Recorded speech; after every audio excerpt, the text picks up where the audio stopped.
Welcome to guide math के नाम से मेरा चैनल है, उसको सब्सक्राइब कीजिए, नीचे के बटन में लाइक कीजिए, शेयर कीजिए और कमेंट करना मत भूलिएगा।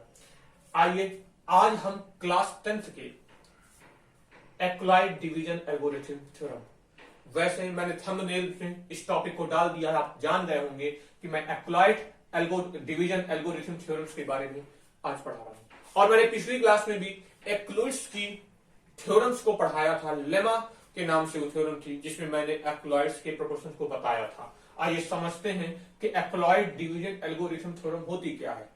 इस थंबनेल से आप जान गए हो कि ये डिवीजन थ्योरम है, तो मैं आपको बताना चाहता हूं कि डिवीजन थ्योरम होने के नाते इसमें आपको क्या निकालना है। दो ऐसी पॉजिटिव नंबर्स आपको दिए रहेंगी जो ए एंड बी, आप मान सकते हैं 727, 56, ऐसी नंबर को भी मान सकते हैं। वो दो नंबर दिए रहेंगे और उसका आपको एचसीएफ निकालना होगा। एचसीएफ आपने क्लास 6, 7, 8 में पढ़ा होगा, लेकिन फिर भी जानकारी आपको दिला देना चाहता हूं कि एचसीएफ तब तक हम करते रहते हैं किसी का डिवाइड जब तक उसका रिमाइंडर 0 नहीं आ जाता, शेष फल 0 नहीं आ जाता। और जिस संख्या से जब हम डिवाइड करते हैं और जिस संख्या से रिमाइंडर 0 आता है और जिससे उसको डिवाइड किया जाता है, हम ये कह सकते हैं कि वही उसका एचसीएफ होता है। और यही थ्योरम ये बताएगी। क्लास 10 की ये दूसरा टॉपिक है एक्लॉइड डिवीजन थ्योरम, जिसे हम आज इस वीडियो में जानेंगे। इसीलिए इस पर एक लाइक जरूर कीजिएगा और इसको अधिक से अधिक शेयर कीजिएगा। आइए समझते हैं स्टेप 1 से। On dividing A and B, इसका मतलब ये होता है कि ए को, मतलब ए जो संख्या है उसको बी से डिवाइड किया जाएगा।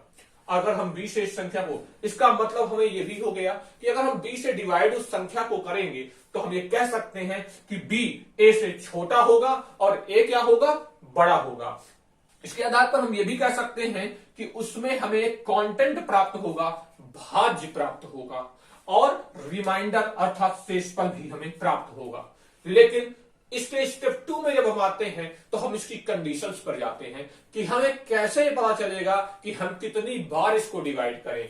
अगर r का मान, रिमाइंडर अगर 0 आ जाता है तो आप पहले ही स्टेप में रुक जाएंगे और a और b, अर्थात a जो बड़ा था जिससे आपने भाग दिया, भागफल था, और b जो क्या था, भाजक था, अर्थात आपको डिवीजर था, जो डिवीजर को, और a क्या था, डिविडेंड था। जब इसको भाग देंगे और रिमाइंडर अगर 0 आ जाता है तो इसका जो एचसीएफ होगा वो b ही होगा।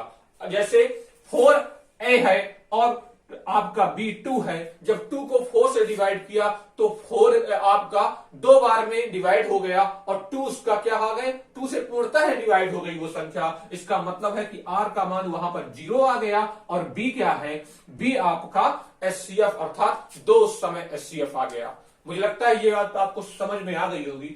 आइए आगे, अगर ऐसी कंडीशंस नहीं अप्लाई होती तब क्या होगा। देन अगर r का मान 0 नहीं आता है, तब रिमाइंडर अगर 0 नहीं आता तब आप क्या करेंगे, उसके आधार पर आप अप्लाई करेंगे।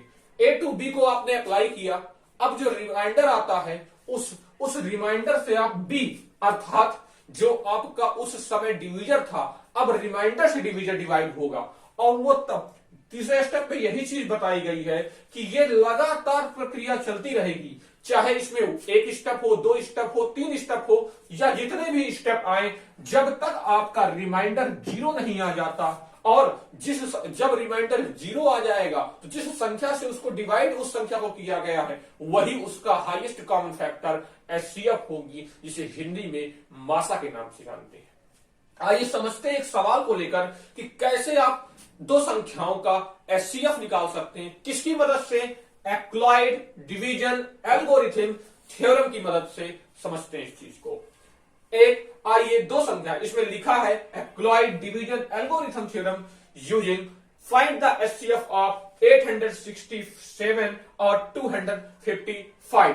आइए देखते हैं सॉल्यूशन इसका, देखते हैं। पहले स्टेप में हमने 3 बार किया, 3 5 जा 15, 3 5 जा 15, एक 16 कैरी बचा, और 3 2 जा 6, 6 6 7। जब हमने घटाया तो 7 में 5 घटाया 2 आया, 6 में 6 घटाया 0 आया, 8 में 7 घटाया 1 आया। ये तो रिमाइंडर आ गया। यहां से ये आपको पता चल गया कि जो 867 है उसका मान जो है 255 से बड़ा है। ये बात तो क्लियर हो गई कि ये ए हो गया और ये बी हो गया, यहां से तो ये क्लियरिफिकेशन हुआ। लेकिन जब हमने डिवाइड किया तो इसका जो कंटेंट था वो आपका 3 आ गया और इसका रिमाइंडर 102 आ गया। हम ये कह सकते हैं कि इसका मतलब ये जीरो नहीं हुआ है, अभी रिमाइंडर जीरो नहीं हुआ। इसका मतलब है कि ये प्रक्रिया आपकी आगे भी चलेगी। आइए देखते हैं कैसे चलती है। जब रिमाइंडर आपका आया तो एप्लॉयड डिवीजन एल्गोरिथम थ्योरम के आधार पर हम एप्लॉयड डिवीजन लेमा का यूज करते हैं। एक ही थ्योरम है ये। 867 बराबर 255 मल्टीप्लाई 3 प्लस 102। इसमें आपका रिमाइंडर लास्ट पार्ट है बचा। हम ये कह सकते हैं कि 102 सेकंड स्टेप में हम कहते हैं कि जो रिमाइंडर का मान है वो 102 जो है वो जीरो के बराबर नहीं है। अब हम इस प्रक्रिया को आगे बढ़ाएंगे, लेकिन करते क्या है, अब जो आपका बी था अब वो ए की कंडीशन को फॉलो करने लगेगा और ए के स्थान पर आ जाएगा और रिमाइंडर से डिवाइड होगा। जब हम दो बार इसका डिवाइड करते हैं, दो बार जाता है तो 2 2 जा 4, 2 का 0 से मल्टीप्लाई 0 आया, 2 1 जा 2, 5 में 4 घटाया आपका 1 आया और 5 में 0 घटाया 5 आया और 2 में 2 हटाया 0 आया और ये जो रिमाइंडर था अब यहां पर आ गया, अब नए पद में आ गया। हम समझेंगे अगले स्टेप में। हमने समझा अगर हम बाई एक्लॉइड डिवीजन लेमा थ्योरम लगाते हैं उसी तर्ज पर 255 जो 10 किससे 2 से बड़ा था, अर्थात 255 बराबर दो बार गया, 2 मल्टीप्लाई किया और प्लस 51 कर दिया। अब भी ये जीरो नहीं हुआ है तो एक स्टेप को और हम बढ़ाते हैं। हमारा स्टेप है 3। सिंस रिमाइंडर अगर 51 डज नॉट इक्वल टू 0 नहीं आया है तो डिवीजन थ्योरम चलेगी आगे और 51 को जब हम 102 से में डिवाइड करेंगे तो दो बार में ये डिवाइड होगा। 2 1 जा 2 और 2 5 जा 10, हमने जोड़ो घटाया, 2 से 2 घटाया 0, ये सब पूरा जीरो फंक्शन आ गया। अब हम जान गए कि हमारी जो नंबर थे 867 और 255 इसका जो एचसीएफ है वो 51 आएगा। मुझे लगता है खासकर कि आप लोगों को ये चीज पूरी समझ में आई होगी। अगर नहीं समझ में आई तो कमेंट जरूर कीजिएगा, लाइक जरूर आएगा। अगर अच्छा लगा है मेरा वीडियो शेयर कीजिएगा और सब्सक्राइब करना मत भूलिएगा। गाइड मैथ के साथ इसी तरह जुड़ते रहिए। समय समय पर आपको इसी तरह की इंटरेस्टिंग वीडियोज मिलती रहेंगी मैथ की, और इस चैनल्स के डिस्क्रिप्शन में हमारे बेल आइकन को जरूर दबाइएगा जिससे समय समय पर आपको वीडियोज की अपडेट मिलती रहे। थैंक्स।